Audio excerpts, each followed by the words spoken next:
Houston Texans quarterback CJ Stroud just ignited the fire that is of TJ Watt. So, TJ Watt, he's a pretty good pass rusher, just leading the league with 6 sacks this season, one of the highest in pressures, tackles for loss. He's a pretty good player, won the Defensive Player of the Year award just like 2 years ago, his last full healthy season, tied the record with 22.5 sacks. But CJ Stroud, when asked in the media about TJ Watt, he had this to say about him. Here's the quote. He's a great player, both 90 and 56, which means obviously TJ Watt and Alex Highsmith. 2 dogs. Watt, he's probably one of the best defensive players in the league, other than Micah Parsons and a couple other guys that are going to stand out in the league and is standing out right now. Gotta be aware of them. But at the same time, we got the confidence in what we're doing. They got to play us too. We're not just going to lay down and submit. So that's what he had to say about TJ Watt, Alex Highsmith, and the upcoming game on Sunday at 1 p.m. Eastern Time. Well, what do I mean that he's igniting the fire that is of TJ Watt? Well, you heard it there. When he's talking, obviously he's saying he's one of the best defensive players in the league, but then he goes on to say Micah Parsons is better and few other people are better too. He could have just left it as that, one of the best defensive players in the league, but then he had to go out and name players that are better specifically than TJ Watt, and naming Micah Parsons. Obviously TJ Watt's going to take that, he's going to hear that and be like, oh, you think this guy is better than me? Okay, let me just show you, let me wreck your game, let me tackle you, let me sack you, and let me be a force to be reckoned with in the game this Sunday.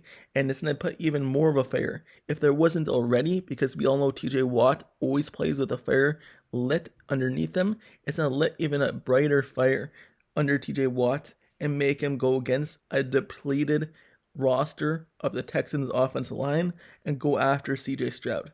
He already averages 2 sacks this season, and now he's going to do even better against the depleted offensive line of the Texans. So it's to ignite a fire even more off of him. And just looking at that comment, saying Micah Parsons is better than TJ Watt and a few other guys. Just looking at Micah Parsons since he came into the league, he started off in 2021, obviously as a rookie. You don't expect much from him, but he had a good year, 13 sacks. Second year, 13.5 sacks. But if you're talking about right now and not future years to come, you could obviously make an argument. Okay, Micah Parsons could be better than TJ Watt. But you're talking about right now, this moment in time. TJ Watt is definitely better than Micah Parsons. Just looking at the numbers alone. Micah Parsons, TJ Watt's always the highest sack leader, and when he was last healthy, 22.5 sacks. Tackles for loss, always one of the top in the league. Forced fumbles, always one of the top in the league.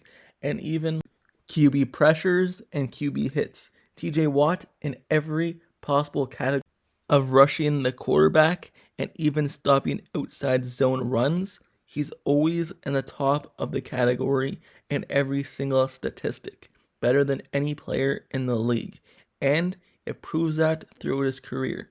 Ever since he's actually got a full opportunity to rush from that left side, going to his dominant hand, his right hand, when James Harrison left the team, that first year when Bud Dupree switched over and TJ Watt switched over and swapped sides, that's when TJ Watt took off. And ever since then, TJ Watt's been a beast.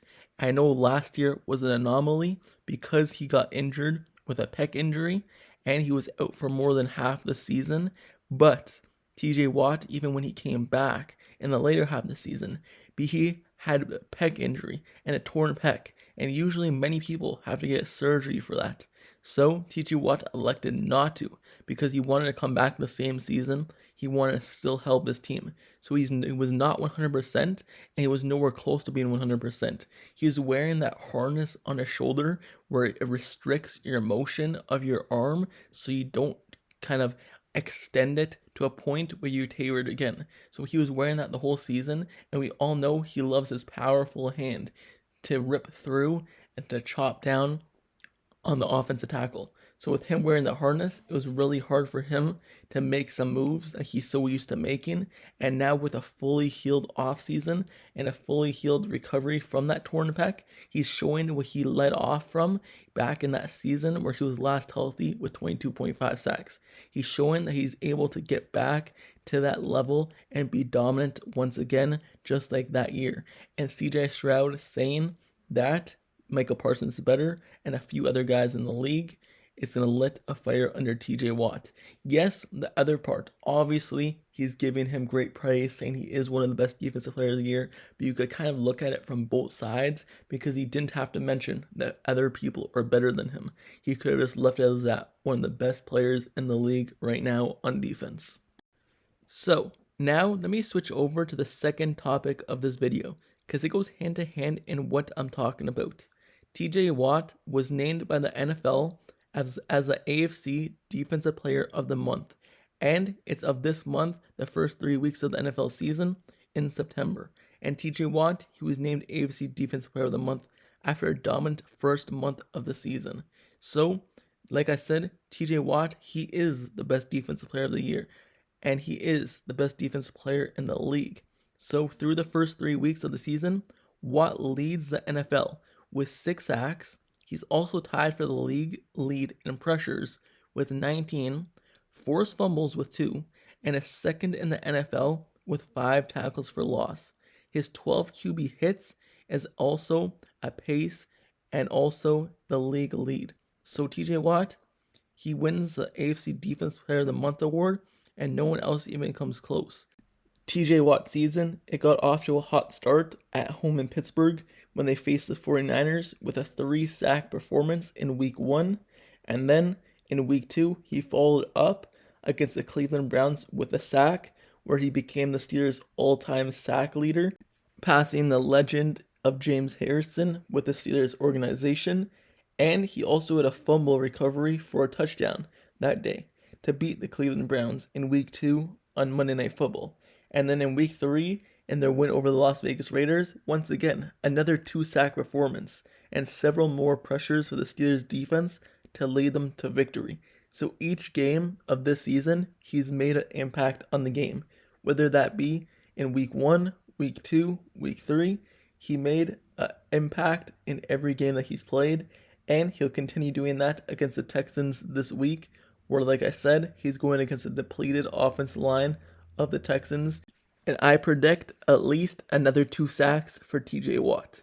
Looking at what pace he's on right now, he's on pace to have 2 sacks per game this season, and if you look at what that equals to, that would equal to 34 sacks, but we all know that's kind of impossible. So TJ Watt, he'll do his best, and CJ Stroud's comments just lit a fire under him even more if there wasn't already. So with that being said, let me know down in the comments below. How do you feel about CJ Stroud's comments towards TJ Watt, saying that even though he's one of the best defense players in the league, Micah Parsons is better, and many more are better as well? But let me know your thoughts down in the comments below. Do you believe TJ Watt is better than Micah Parsons? Do you not? Let me know your thoughts. And also, don't forget to subscribe to the channel down below as well if you like serious content, analysis, reports. Like the video, turn on post notifications down below for the channel as well, so you get notified when I post next Steelers video. I cover everything Pittsburgh Steelers, news, highlights, reports, rumors, analysis, everything like that. And as the season goes along, I make every single day a video. And if you want to stay up to date with everything throughout this regular season, going into the off season as well, covering everything, I do it all. If you want one spot to hear and listen to Steelers news and not just read about it, this is a spot for it. So like, comment, and subscribe. Turn on notifications for this channel down below, and I'll see you guys all later. Till next time, I'm out. Peace.